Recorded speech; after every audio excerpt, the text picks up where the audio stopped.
I have the power to charge my laptop in my fist.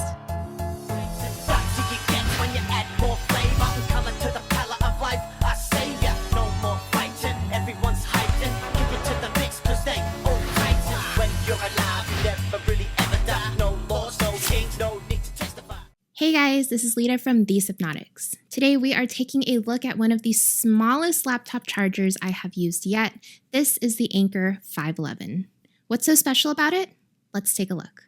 Anker is known for creating quite a few affordable charging accessories for laptops, iPhones, Samsungs, and more.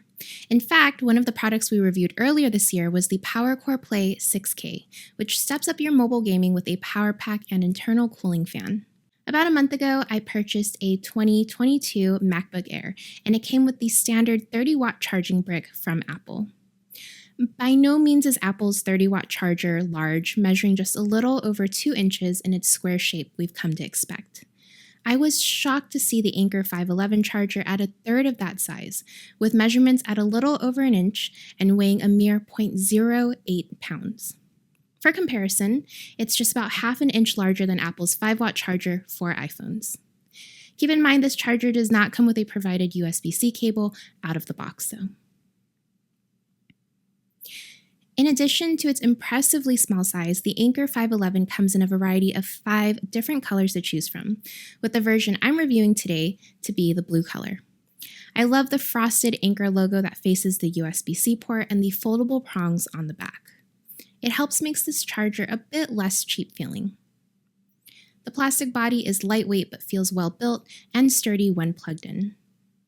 The charger comfortably sits in your palm and would be incredibly convenient for on-the-go charging and traveling.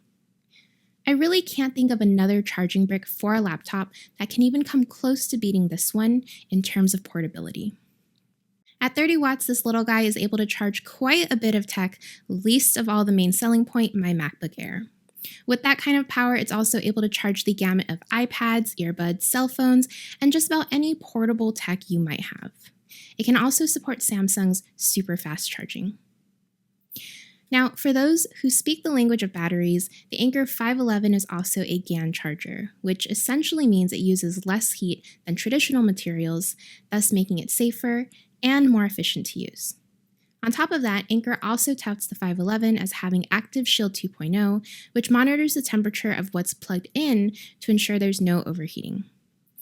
They also advertise being able to use the 511 charger to charge a 5th generation iPad Air to 50% within 45 minutes, or an iPhone 13 at 3 times faster charging. Most of those charging estimates are close to what you would get in real life. I wanted to put the charger to the test with my MacBook Air, which I knew required a 30-watt brick to support it. While it appears to charge at somewhat of a similar speed to the OEM Apple brick, it impressively does so with half the physical body. I'm looking forward to traveling on my next work trip with this charger, as I won't have to fuss over the claimed charging port space with coworkers in an office. While all my experience so far with the Anker 511 has been positive, it is important to note that when charging my MacBook Air, the charger does get warm quickly. I paired it with the provided braided Apple cable, and within 5 minutes, the charger gets warm with it feeling hot to touch at about 30 minutes of charging. This does make it feel uncomfortable to unplug and pack up, but luckily it cools down quickly. I'm confident in Anker's quality control from past experiences to not be too concerned about the overheating. I also try to keep in mind that most laptop chargers also heat up fairly quickly from my testing over the years. If you're only planning on using the charger to power your phone or tablet, I really don't foresee the charger heating up like this at all. As I said before, while this does charge at a relatively similar time frame as the OEM charging brick, it does technically charge the MacBook Air at a slower speed.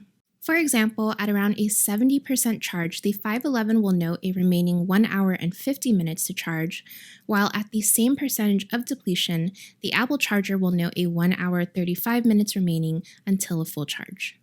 While I personally don't find these speeds to be that significant, especially if you keep your laptop plugged in while working most of the time, it is useful to note for traveling on-the-go situations. Finally, we can't end this review without chatting about the price. The Anker 511 charger retails at only $23.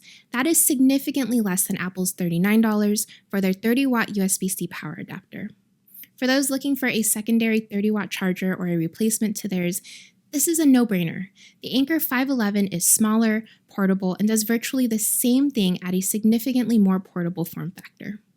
While the warmness of the brick does give me some concern, it isn't that out of the ordinary with other 30-watt charging bricks. This is an amazing evolution to witness, as just half a decade ago, we still had square bricks the size of a palm to charge our MacBooks. Now, we can charge our laptop with a brick that fits inside your fist. Amazing. I'm Lida from the Sypnotix. Let me know what you think of the Anker 511 in the comments below, and I will see you guys next time. Bye! The other day, my house was leaking, and I was like, oh my gosh, I don't know what to do about this. I'm a tech guy. I only know tech, so how do I fix that? And then you subscribed and you fixed it, so thank you.